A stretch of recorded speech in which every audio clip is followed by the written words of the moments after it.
E aí, tudo fantástico com você? Aqui é o professor Alex, você está no Fantástico Cursos e no segundo episódio da série O que é ficção científica. No vídeo de hoje, vamos ver a longa história da ficção científica no cinema. Então, sem mais demoras, roda a vinheta.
Lembrando que se você não assistiu ao primeiro episódio da série, onde eu tratei da ficção científica na literatura, dá depois uma clicada em cima para poder ficar familiarizado até com algumas coisas que eu vou falar aqui. E aí também, gente, é o seguinte, tem muita coisa para falar sobre o cinema de ficção científica. Então, por isso mesmo, eu vou tratar da primeira parte, vamos dizer assim, que vai abarcar quando surgiu a ficção científica no cinema em 1897 e eu vou até o final dos anos 60. No segundo vídeo da semana que vem, eu vou tratar do cinema dos anos 70 até os dias de hoje, no século 21. A primeira obra de ficção científica é chamada de Guiguise e o Autômato, de 1897, de Georges Méliès. Georges Méliès sempre no pioneirismo do cinema, né? E esse curto filme traz justamente a briga entre um palhaço e um homem mecânico. Mas sem dúvida alguma, o filme que marcou a época da história da ficção científica no cinema, nesses primeiros momentos do cinema,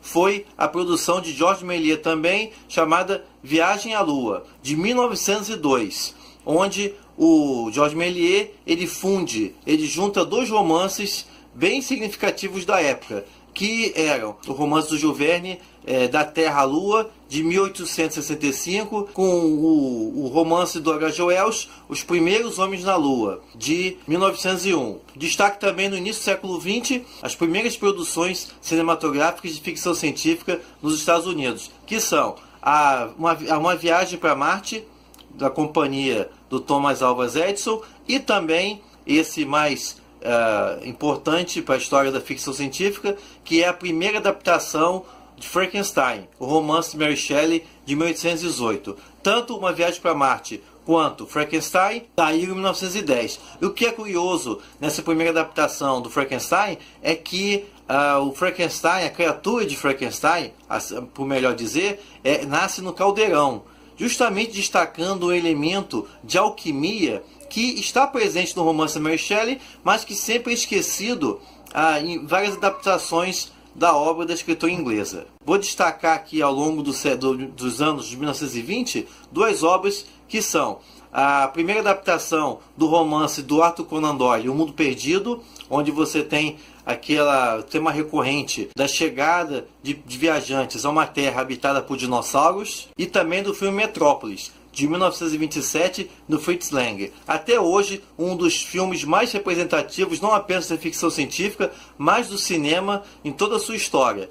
Lembrar que Metrópolis se alinha a justamente esse momento do entre guerras. A Primeira Guerra Mundial acabou em 1918, a Segunda Guerra Mundial vai começar em 1939. Então esse período do entre guerras foi um período muito marcado por ceticismo, crises econômicas que causaram impacto no cinema. No caso aí, o expressionismo alemão. Eu vou falar até do expressionismo alemão numa série à parte, porque o expressionismo alemão foi fomentador de grandes obras como não apenas o Metrópolis, mas o Gabinete do Dr. Caligari e também o Nosferatu, mas isso fica para o segundo momento. O importante é destacar que no caso aqui do Metrópolis foi a primeira distopia no cinema, e até hoje causa influência. Basta ver, por exemplo, a representação do robô Maria no Metrópolis, que está diretamente relacionado à estética do C-3PO do Guerra nas Estrelas. Os anos 30 foram marcados no cinema de ficção científica pela presença dos monstros do estúdio Universal, que no caso específico da ficção científica, vamos destacar o Frankenstein, do Boris Karloff, e também outras obras como o Dr. Jack e Mr. Hyde, de 1932, e O Homem Invisível, de 1933. Aqui, as fronteiras entre o horror e a ficção científica se misturam um pouco, porque justamente a gente está vivendo um momento de crise econômica nos Estados Unidos.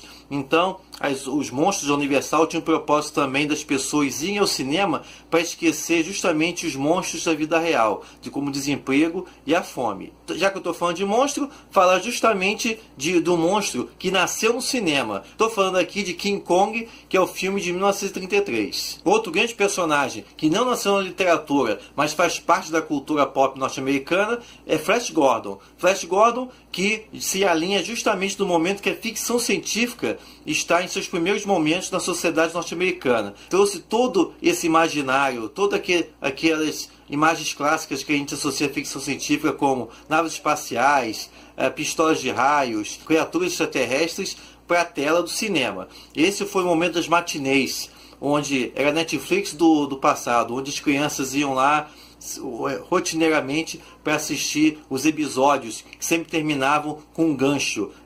O Flash Gordon caindo no precipício, será que ele morre, será que ele não morre, e continuou no próximo episódio. Os anos 40 da ficção científica no cinema, justamente durante os anos da guerra, foram anos marcados por uma sequência de repetições. Hoje muito se critica que o cinema vive de sequências, de reboots, mas os anos 40 também vivenciaram isso. Isso a gente pode ver, por exemplo, em alguns filmes de sucesso da época, como, por exemplo, O Retorno do Homem Invisível, de 1940, Frankenstein Encontra o Lobisomem, de 1943, e Abbott e Costello Encontra o Frankenstein, de 1948. Mas pelo menos os anos 40 fecharam com uma grande obra da ficção científica no cinema, que foi Destination Moon. Destination Moon, de 1947, contou inclusive com a consultoria de um grande escritor de ficção científica da época, o Robert A. Heinlein, e que tenta mostrar, pelo menos, como seria de fato um foguete que poderia levar um homem ao espaço. Então esse filme, por exemplo, teve grande influência sobre jovens que anos mais tarde iriam criar a NASA. Os filmes dos anos 50 de ficção científica foram muito marcados pelo fim da Segunda Guerra Mundial e o começo da Guerra Fria, essa polarização entre Estados Unidos e Rússia. Então esse impacto da ameaça da guerra nuclear e também da ameaça, da verdadeira paranoia que os Estados Unidos vivia de ser invadido por agentes soviéticos, do comunismo se infiltrar nos lares americanos, é bem representado no cinema da época. Logo no início dos anos 50, nós temos um clássico da ficção científica muito lembrado até hoje, que é O Dia em que a Terra Parou, baseado na história Farewell to the Master, do Harry Bates. Nós temos o alienígena que chega em missão de paz, mas é recebido com hostilidade na América dos anos 50. A literatura de ficção científica da época forneceu boas histórias para os roteiros do cinema. Exemplo disso é a história Who Goes There, do John W. Campbell. Eu falei sobre o Campbell no primeiro vídeo da série, na semana passada, como um dos editores que promoveram a ficção científica ao novo patamar nos anos 50. No caso aí da história dele, serviu de base para o roteiro do filme A Coisa, de 1951. Essa mesma história foi refilmada nos anos 80 e ganhou o nome de O Enigma do Outro Mundo. E quem curte Lovecraft, principalmente quem já leu As Montanhas da Loucura, vai observar um pezinho assim, um dedinho, uma influência do Lovecraft ali no roteiro. Como eu falei, a paranoia dos Estados Unidos ser invadido por comunistas está presente em filmes como A Guerra dos Mundos, de 1953, que é uma releitura da Guerra dos Mundos, romance de 1898, do H.G. Wells. É interessante que o Guerra dos Mundos originalmente foi escrito por H.G. Wells com uma crítica à maneira como a Inglaterra tratava suas colônias. espalhados pelo mundo. Só que nos anos 50, no cinema norte-americano, o que ganhou foi de uma invasão extraterrestre simbolizando os comunistas. O medo da guerra nuclear e toda essa era atômica dos anos 50 foi representado no monstro que vocês conhecem muito bem, que é o Gojira, de 1954. Não tá ligando Gojira? E se eu falar desse aí?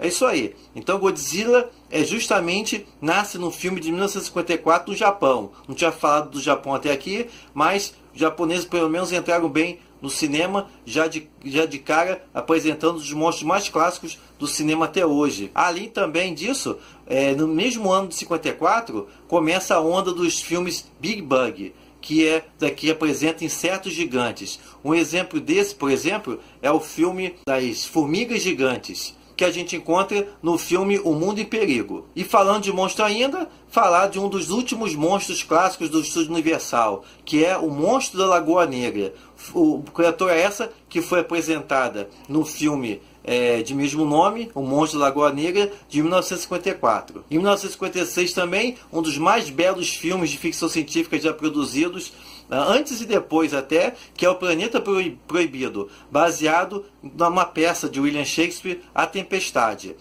E O Planeta Proibido, além da bela fotografia, também marcou a época por introduzir o robô Robbie, talvez o mais famoso robô da literatura de ficção científica. Robbie foi o primeiro robô com personalidade, que vai influenciar todos os seres artificiais daí para frente, como por exemplo o Hall, de 2001, Um Odisseia no Espaço, e também a dupla C-3PO e R2-D2 de Star Wars. Dois filmes que fecham os anos 50 são Os Invasores de Corpos, de 1956, baseado no romance de mesmo nome, de 1955, do Jack Finney, e também O Incrível Homem que Encolheu, de 1957. Nesse último, após ser exposto à radiação, um homem vai encolhendo. E nesse processo, você tem toda uma discussão sobre a perda da identidade, o que representa a realidade para cada indivíduo. É um filme muito interessante da época. Nos anos 60, a gente percebe que o cinema de ficção científica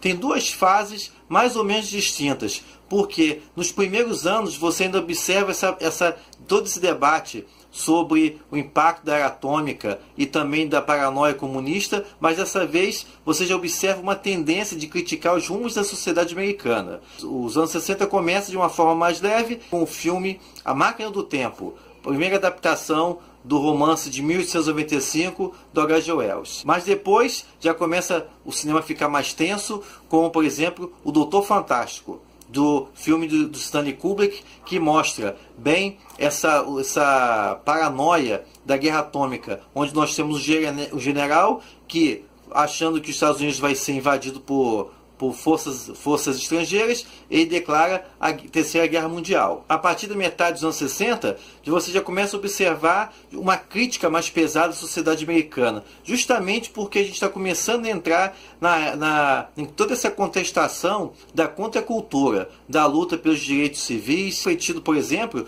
no filme Fahrenheit 451, clássico supremo, baseado no romance homônimo do escritor Ray Bradbury, onde você tem uma distopia em que os bombeiros, ao invés de apagar o incêndio, eles são os agentes da opressão e colocam fogo nos livros, porque a leitura é proibida. Esse final dos anos 60 também foi marcado pelo começo da corrida espacial, e a gente vai ver isso representado, por exemplo, na personagem dos quadrinhos Barbarella, que a gente pode chamar de uma ficção científica pornô, ainda que seja uma ficção científica soft porn, onde você tem a Jane Fonda no todo o esplendor da juventude dela. E os anos 60 terminam no cinema de ficção científica com o clássico O Planeta dos Macacos, que já anunciam a tendência de filmes de distopia dos anos 70. Tem muita coisa que vai render outro vídeo, porque onde eu vou abarcar os anos 70, 80, 90